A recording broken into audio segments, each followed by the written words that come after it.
বিসমিল্লাহির রহমানির রহিম।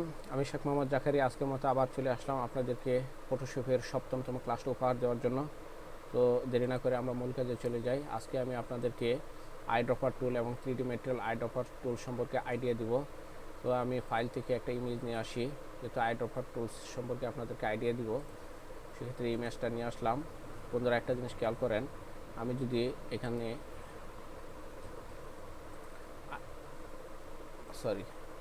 আমি যদি এই আইড্রপার টুল দিয়ে সিলেক্ট করে এখানে যদি আমি পিক করি, দেখুন এখানে যদি পিক করি তাহলে আমার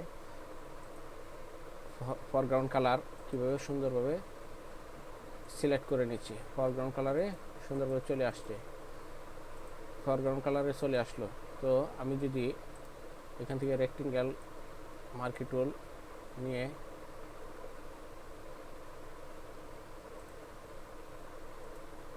এখানে অবশ্যই আপনাকে লেয়ার নিতে হবে, লেয়ার নিয়ে কাজ করতে হবে। এখন আমি যদি এই ফরগ্রাউন্ড কালার এখানে নিয়ে আসি, তাহলে অল বাটন ধরে ডিলিট প্রেস করব এবং কন্ট্রোল ডি সিলেক্ট। এখন বন্ধুরা এটা বুঝতে পারছেন অবশ্যই আপনাকে আইড্রপার দিয়ে এখানে ক্লিক করার সাথে সাথে ফরগ্রাউন্ড কালার রং নিয়ে নিল। এখন এখান থেকে আপনি একটা রেক্টেঙ্গেল মার্কি টুল নিয়ে এটাকে যদি আপনি অল বাটন, অবশ্যই আপনি একটা লেয়ার নিয়ে নেবেন, অল বাটন চেপে ধরে ডিলিট প্রেস করেন, তাহলে কালারটা এখানে চলে আসলো। Control D select. এখন বন্ধুরা আমি যদি ব্যাকগ্রাউন্ড কালার নিতে চাই, ব্যাকগ্রাউন্ড কালারে যদি কালার পিক করতে চাই, সেক্ষেত্রে কী করতে হবে? সেক্ষেত্রে আপনাকে অবশ্যই অল বাটন চেপে ধরে আইড্রপারে গিয়ে অল বাটন চেপে ধরে আপনার ব্যাকগ্রাউন্ড কালার পিক করতে হবে, না হলে হবে না। ব্যাকগ্রাউন্ড কালার পিক করতে হবে। এখন আমি যদি এখান থেকে আরেকটা রেক্টেঙ্গেল মার্কি টুল নিয়ে যদি এখানে যদি ব্যাকগ্রাউন্ড কালারটা নিতে চাই, অবশ্যই কন্ট্রোল ডিলিট কিতে প্রেস করতে হবে, ডিলিট কিতে প্রেস করতে হবে এবং কন্ট্রোল ডি সিলেক্ট। এইভাবে আমরা কাজ করব। আরেকটা কাজ করতে পারবো, যদি আমি এভাবে আসার পর এখানে ক্লিক করি, দেখেন রংটা চলে আসলো। আবার এখানে ক্লিক করার সাথে সাথে রংটা চলে আসলো। এভাবে ক্লিক করার সাথে সাথে এভাবে আমরা কালার নিতে পারি ইচ্ছা করলে। এভাবে এই যে দেখেন সেম কালার চলে আসলো, এই বকের এখানে ক্লিক করার সাথে চলে আসলো। এভাবে আমি যদি ইচ্ছে করি এইখানে ক্লিক করবো, দেখেন সেম কালারটা চলে আসলো। আবার আমি যদি ইচ্ছে করি এই কালারটা নেব, কালারটা চলে আসলো। আবার যদি আমি ইচ্ছে করি এই যে এখানে সাদা চলে আসলো। তো বন্ধুরা আপনাদেরকে আমি আইড্রপার টুল সম্পর্কে যতটুকু ধারণা দিয়েছি এতটুকু এনাফ। এখন আমি যাব আপনাদেরকে 3D ম্যাটেরিয়াল আইড্রপার টুল সম্পর্কে ধারণা দিতে। তো বন্ধুরা অবশ্যই 3D ম্যাটেরিয়াল আইড্রপার টুলসটা অ্যাডভান্স লেভেলের কাজ। তারপরে আমি আপনাদেরকে চেষ্টা করব বোঝানোর স্বার্থে এবং সিরিয়াল মেনটেন করার ক্ষেত্রে আপনার না বুঝিয়ে পারছি না। তো এখান থেকে আমি 3টা লেয়ার নিব, 1 2 3টা লেয়ার হয়ে গেল। তো আমি 3টা লেয়ারে 3টা কালার দিব, অল্টার ডিলিট প্রেস করলাম। আবার আরেকটা কালার, ওকে, অল্টার ডিলিট প্রেস করলাম। এখন আমি আরেকটা কালার,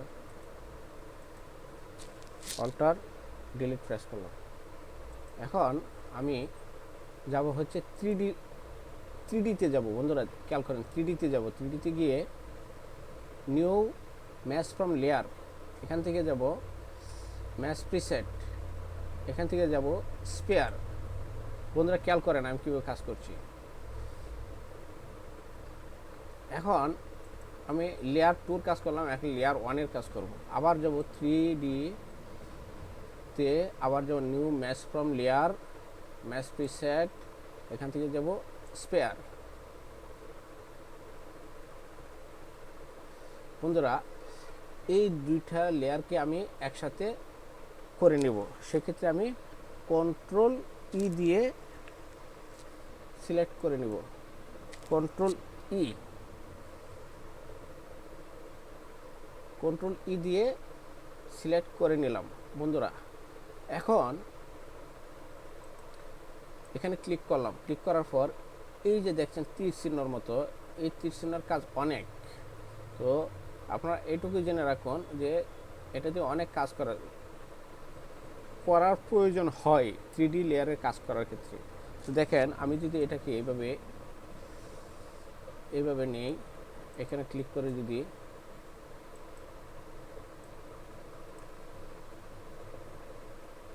এটাকে যদি আমি এভাবে ঘোরাতে চাই, এভাবে যদি নিতে চাই এবং উপরে যদি তুলতে চাই এভাবে তুলতে পারবো। আবার এখানে নিয়ে এসে এটাকে এইভাবে নিয়ে আসতে পারবো, আবার এইভাবে ধরে নিচে নিয়ে আসতে পারবো, আবার এখানে এইভাবে আমি কাজ করতে পারবো। তো বন্ধুরা দেখুন, এখন এটাকে যদি আমি কালার করতে চাই, আমি আবার গেলাম 3D ম্যাটেরিয়ালে, গিয়ে এখানে ক্লিক করলাম,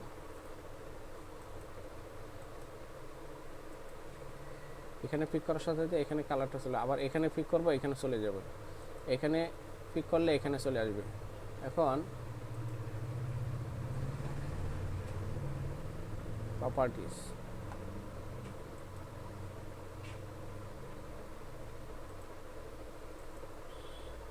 এই যে দেখেন মুভ টুলে ক্লিক করার সাথে সাথে আমি মুভ টুলে রেখে আমি যদি এখানে ক্লিক করি, বন্ধুরা খেয়াল করেন, আইড্রপার থেকে আমি যদি মুভ টুলে রেখে এখানে ক্লিক করি, ক্লিক করার সাথে সাথে এই যে দেখেন একটা কত সুন্দরভাবে ড্রয়িং চলে আসলো। তো আমি যদি ইচ্ছে করি এইখানে নিব পিকচারটা, মুভ টুলে রেখে অবশ্যই ক্লিক করতে হবে। এটাকে যদি আমি চাই এইখানে নিব, দেখেন এখানে চলে আসবে।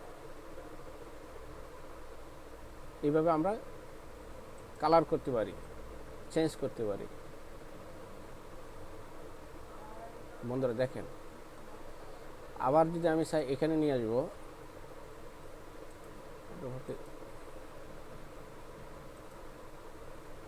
এইখানে নিব, সেম ওয়ে আমি এটাকে নিতে পারবো, দেখুন হয়ে যাবে ইনশাল্লাহ। দেখুন এটাও কালার হয়ে গেল। দেখুন বন্ধুরা, এইভাবে আমরা 3D এতে কাজ করতে পারি, খেয়াল করেন। এখন আমি যদি এখানে চাই এখানে একটা পিকচার নিয়ে আসবো, অথবা এখানে একটা পিকচার নিয়ে আসবো, এইখানে ক্লিক করব, ক্লিক করার পর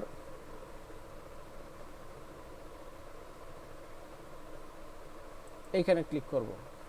আমি যদি চাই এই পিকচারটা ওইখানে নিয়ে যাব, ক্লিক করে দেখুন এখানে চলে আসবে পিকচারটা। এইভাবে ইচ্ছে করলে আমরা পিকচার নিয়ে আসতে পারি।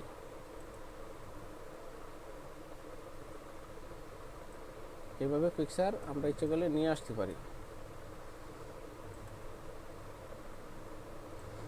এইভাবে নিয়ে আসতে পারি। এই যে দেখুন পিকচারটা চলে আসলো, দেখুন এইভাবে আমরা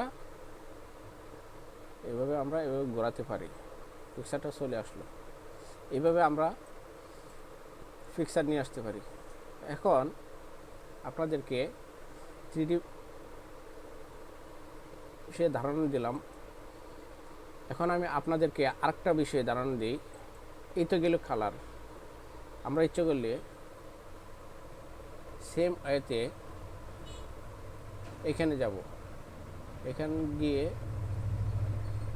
এখন যদি আমরা চাই যে রিংয়ের এখানে ক্লিক করলাম, দেখুন কি হয়। এটা বিশাল কাজ, আমি আপনাদেরকে বেসিক ধারণা দিচ্ছি, জাস্ট আপনারা দেখুন।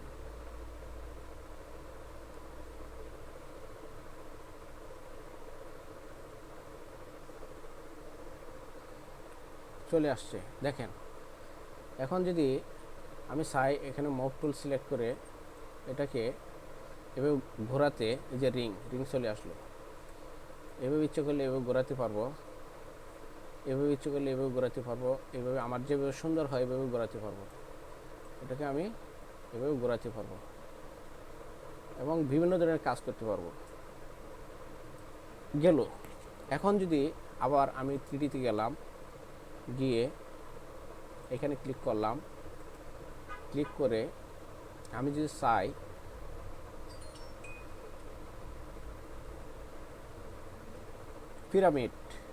পিরামিড নিব, দেখুন পিরামিড চলে আসবে। বন্ধুরা একটু খেয়াল করেন,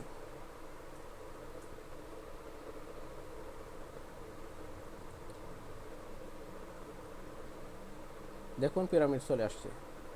এখন যদি আমি ইচ্ছে করি এটাকে এভাবে যেভাবে খুশি সেভাবে ঘোরাতে পারবো আমার সিস্টেম ওয়াইজ। আবার এইগুলিতে কাজ আছে, অনেক কাজ করার সিস্টেম আছে, এইগুলি আপনারা অবশ্যই অ্যাডভান্স লেভেলে গিয়ে কাজ করতে পারবেন। জাস্ট আমি আপনাদেরকে দেখানোর উদ্দেশ্যে এই কাজগুলি করে দেখাচ্ছি। এখন আমি যদি এই পিকচারটাকে ইচ্ছে করি সেভ করতে পারবো, এই পিরামিডটাকে সেভ করতে পারবো। সেক্ষেত্রে আমাকে ফাইলে যেতে হবে, ফাইল থেকে এক্সপোর্ট থেকে সেভ ফর ওয়েব থেকে অবশ্যই এখানে জেপিইজিতে রাখতে হবে, রেখে এখানে সেভে যেতে হবে। সেভে গিয়ে এটাকে আমরা সাপোজ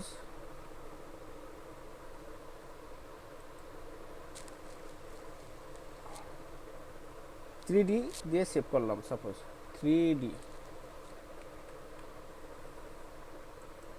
দিয়ে সেভ করলাম। এখন আবার আমি ফাইলে যাই, ফাইল থেকে ওখানে গিয়ে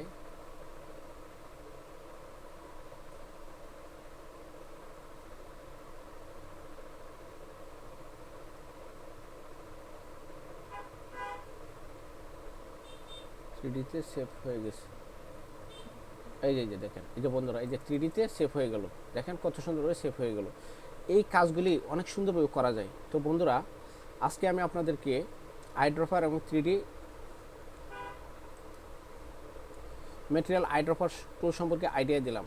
তো বন্ধুরাও, আমার নেক্সট ক্লাসের জন্য অবশ্যই আপনারা অপেক্ষায় থাকবেন। আপনাদেরকে আমি স্টেপ বাই স্টেপ একটা করে ক্লাস দিব। আর দ্বিতীয় কথা হচ্ছে, অবশ্যই আমার ভিডিও দেখে যদি আপনাদের ভালো লাগে, আমার ক্লাসগুলি দেখে যদি ভালো লাগে, অবশ্যই আমাকে সাবস্ক্রাইব করবেন, বেল আইকনে ক্লিক করবেন, আপনাদের পাশে রাখার চেষ্টা করবেন। আমি আপনাদের পাশে আছি ইনশাল্লাহ। আজকের মতো এখানে বিদায় নিলাম। আমি শেখ মোহাম্মদ জাকারিয়া। আসসালামু আলাইকুম।